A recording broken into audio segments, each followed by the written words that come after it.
Assalamualaikum warahmatullahi wabarakatuh. Bismillahirrahmanirrahim. Teman-teman pemirsa sekalian yang dimuliakan Allah Subhanahu wa taala.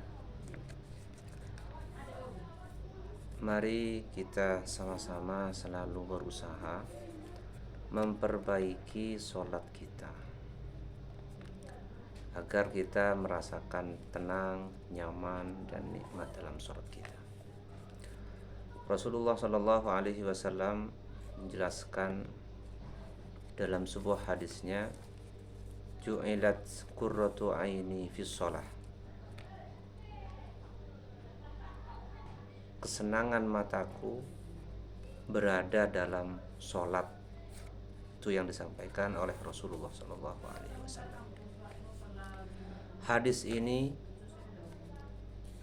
memberikan pemahaman bahwa penglihatan fisik Rasulullah atau mata Rasulullah merasakan senang, merasakan nikmat, merasakan nyaman ketika beliau berada dalam sholat. Itu yang dirasakan oleh Rasulullah. Sebagaimana mata kita akan terasa tenang, terasa nyaman ketika melihat hal-hal yang kita senangi, ketika melihat sesuatu yang kita sukai, maka mata kita merasakan nikmat, merasakan enak. Seperti melihat anak kita, melihat orang tua kita, melihat istri kita, melihat kendaraan kita, melihat rumah kita, maka merasakan senang, merasakan nikmat. Tetapi Rasulullah Shallallahu Alaihi Wasallam tidak demikian. Rasulullah merasa senang melihat dengan mata kepalanya ketika berada di dalam sholat. Makanya ditegaskan dalam hadis ini, wa ju'ilat qurratu aini fis sholah. Ya. Makanya kata sebagian ulama, kenapa dalam hadis ini menggunakan redaksi fi bukan bi? Ini menunjukkan bahwa Rasulullah Shallallahu Alaihi Wasallam ketika berada dalam sholat tenang, nyaman, nikmat. Itu yang dirasakan oleh Rasulullah. Berbeda dengan kita, kadang ketika dalam sholat kita sholatnya buru-buru, kita sholatnya kesusu, kita sholatnya tidak fokus, tidak khusyuk. Sehingga apa? Sehingga kita tidak merasakan nikmat dalam sholat. Kenapa Rasulullah senang dalam sholat? Berarti ada hal yang Rasulullah rasakan, yang tampak pada Rasulullah melalui mata fisiknya, ada yang tampak sehingga dirasakan oleh mata batin. Ini tingkatan yang dirasakan oleh orang-orang yang sampai pada level ma'rifat, ya. Level ma'rifat. Bagaimana caranya kita bisa sampai kepada level ma'rifat? Tentu harus menata kolbu kita. Hati kita harus kita tata. Hati kita harus kita perbaiki. Hati kita harus bersih. Harus bersih dari sifat-sifat dengki, dari sifat-sifat iri, takabur, ria. Itu yang harus kita tata. Yang harus kita perbaiki.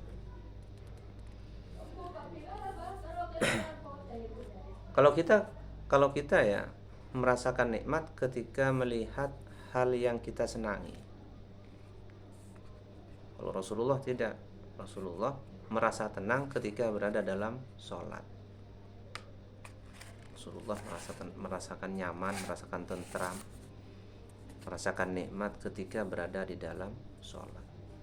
Kita kalau datang kerja capek-capek, kerja dari luar, dari kantor, dari sawah, dari kebun, pulang ke rumah kita, apa yang buat kita tenang? Apa yang buat kita nyaman? akhir-akhir ini kadang ya yang buat kita tenang justru HP-an ya. HP-an, nonton video itu, meskipun dari luar capek datang ke rumah, kadang HP-an 1 jam 2 jam kita tidak rasakan, tidak terasa. Atau kita tenang ketika melihat anak, ketika melihat istri. Berbeda dengan Rasulullah.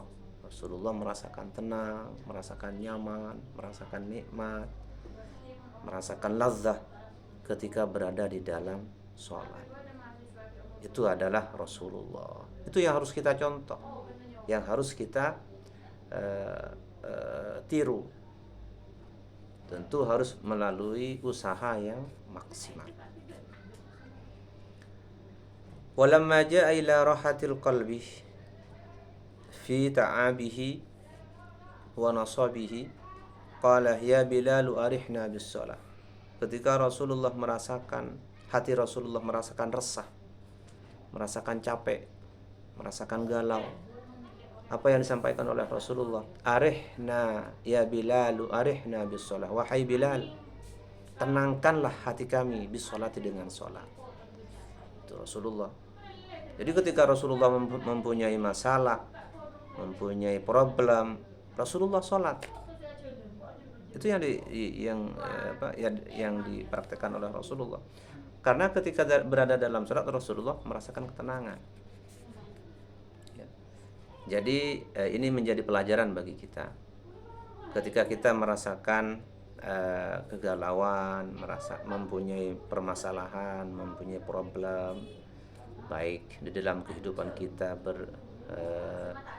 berkeluarga, bertetangga, ya jangan diekspos kemudian di-share di status-status. Itu tidak baik. Kita berkomunikasi langsung dengan Allah Subhanahu wa taala. Kita sampaikan kepada Allah Subhanahu wa taala, bermunajat. Sampaikan kepada Allah Subhanahu wa taala. Tenangkanlah, kata Rasulullah, tenangkanlah hati kami wahai Bilal dengan sholat. Ai aqimha linastariha biha min muqasatis syawagil. Sebagaimana orang yang capek merasakan tenang, merasakan nyaman, merasakan nikmat ketika sampai kepada rumahnya, ketika sampai kepada tempat yang dianggap bisa menghiburnya. Seperti itu. Karena apa? Karena sholat ya, bagi orang yang sudah sampai pada tingkatan tadi, yang sudah merasakan nyaman dalam sholat, merasakan nikmat dalam sholat. Sholat ini ibarat bustanun. Sholat itu ibarat apa? Ibarat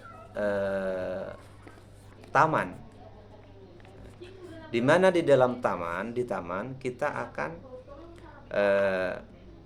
menemukan ketenangan. Hati kita merasakan tenang. Mata kita merasakan nikmat. Kemudian jiwa kita merasakan lazah, enak. Kemudian anggota kita tenang. Karena di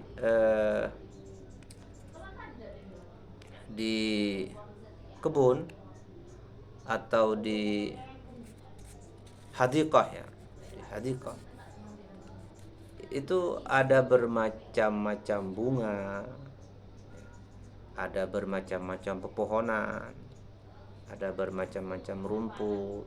Itu yang membuat hati kita tenang, membuat pikiran kita tentram, membuat kolbu kita nyaman, seperti itu ketika berada di taman. Nah, ini yang dirasakan oleh orang yang merasakan nyaman dalam sholat. Tentu kita untuk mencapai ke tingkatan ini harus menata kolbu kita, harus memperbaiki kolbu kita, harus membersihkan kolbu kita, sosial kita, hubungan kita dengan Allah Subhanahu wa taala harus kita perbaiki. Harus kita perbaiki. Dengan cara apa? Dengan cara nomor 1 muhasabah, nomor 2 eh, membersihkan ya, membersihkan tasfiyatun nafsi, membersihkan jiwa, membersihkan diri.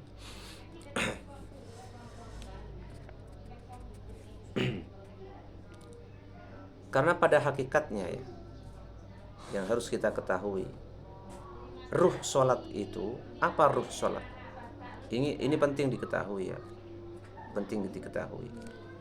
Ruh sholat, sebagaimana seorang manusia tidak akan hidup kalau tidak ada ruhnya, begitu juga sholat yang tanpa ruh dia tidak hidup, artinya tidak bernilai di sisi Allah Subhanahu wa ta'ala.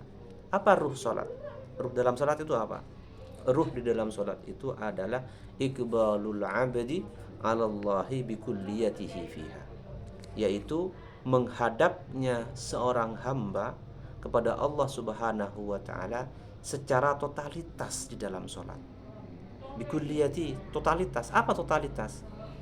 Yakni menghadap kepada Allah itu jasadan wa qalban. Jasadnya menghadap kepada Allah, juga hatinya menghadap kepada Allah Subhanahu wa ta'ala. Bukan hanya jasadnya, bukan hanya badannya yang menghadap kepada Allah, tetapi hatinya menghadap kepada Allah Subhanahu wa ta'ala. Itu adalah ruhus sholah, ruh sholat.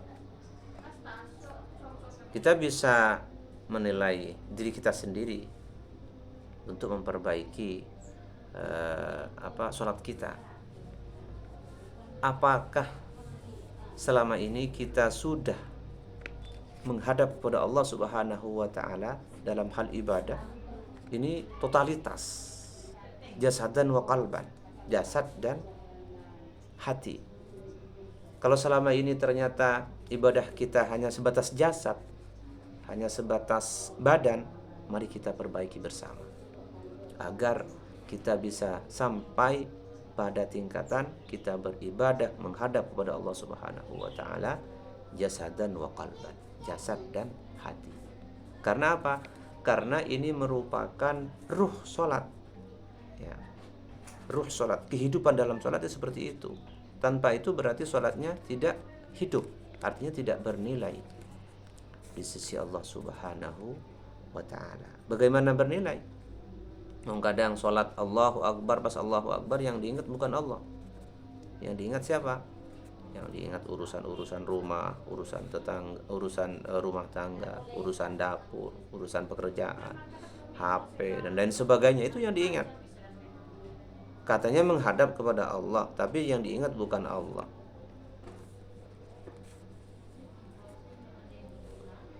Oleh karena itu, mari kita rasakan dalam qalbu kita, dalam hati kita, ketika kita sholat, kita menghadapkan muka kita, wajah kita, kita menghadapkan jasad kita kepada kiblat. Itu sebagai arah ya. Kiblat ini adalah Ka'bah, sebagai arah kita menghadap kepada Allah Subhanahu wa ta'ala. Kita menghadapkan badan kita, menghadapkan muka kita, wajah kita kepada kiblat. Begitu juga kita harus menghadapkan qalbu kita ya, qalbu kita, hati kita kepada yang punya kiblat, yakni kepada Allah. Karena apa? Karena orang kalau sholat tidak menghadap kepada kiblat, kepada Ka'bah, berarti tidak sah sholatnya. Maka oleh sebab itu kita usahakan bagaimana caranya hati kita ini juga menghadap kepada Rabbul Bait, Rabbul Ka'bah, Tuhan yang mengatur, memiliki ya, Ka'bah, Allah Subhanahu wa ta'ala. Itu kita rasakan dalam hati kita, kita resapi dalam hati kita. Itu harus kita usahakan semaksimal mungkin. terutama ketika dalam sujud. Ketika dalam sujud. Karena jujur ya, ada beberapa keterangan baik dalam hadis maupun ayat. Sujud ini adalah momen seorang hamba, ya, momen seorang hamba paling dekatnya seorang hamba kepada Allah Subhanahu wa taala, kepada Tuhannya di saat sujud. Di saat sujud inilah momen yang paling penting bagi orang yang sholat, karena pada saat itu dia sangat dekat dengan Allah Subhanahu wa ta'ala.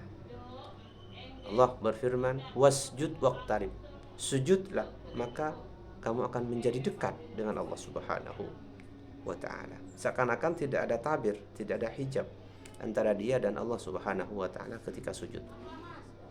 Dalam hadis Rasulullah juga menjelaskan, aqrabu ma yakunul 'abdu min rabbih wa huwa sajid. Seorang hamba paling dekat kepada Tuhannya ketika dalam keadaan sujud. Seperti itu. Oleh karena itu, mari kita resapi, mari kita rasakan bahwa ketika kita sujud itu adalah momen paling dekat kita kepada Allah Subhanahu wa taala. Sampaikan apa yang ingin kita sampaikan. Sampaikan segala hajat kita kepada Allah Subhanahu wa taala. Perbanyaklah berdoa ketika dalam keadaan sujud. Demikian, mudah-mudahan bermanfaat. Assalamualaikum warahmatullahi wabarakatuh.